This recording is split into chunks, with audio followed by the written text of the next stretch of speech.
जय बाबा राम सापिरो की जय हो। तरुण सागर जी महाराज की जय हो। कबीरा जब हम पैदा हुए जग हंसे हम रोए, करनी ऐसी कर चलो जग रोए हम हंसे। आज का प्रवचन जो है ये प्रवचन अपनी अपनी करनी के बारे में है। कबीर का घर सौवटे गल कटन के पास, करे सो भुगतेगा कबीर सा आप क्यों हो उदास। काशी नगर में कबीर जी रहते थे। कबीर जी के पास में एक कसाई रहता था। वो कसाई रोज बकरा काटने का काम करता था। कबीर जी उसको देखकर चिंतित रहते थे, दुबले पतले होते जा रहे थे।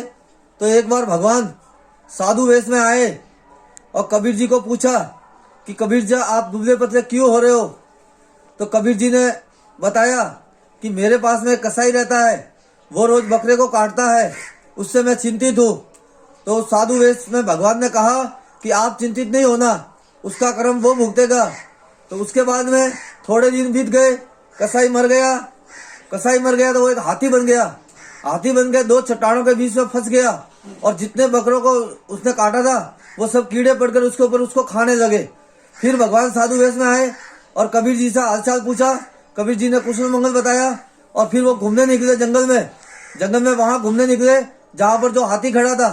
कबीरदास जी की नजर उस हाथी पर गई और उन्होंने देखा, अरे भगवान ये निर्जीव अनबोला प्राणी है, चट्टान के बीच फंसा हुआ है और इसके ऊपर कीड़े पड़े हुए हैं। तब भगवान को कबीर साहब ने हाथ जोड़ा कि भगवान इसे बंधन से मुक्त कर दो।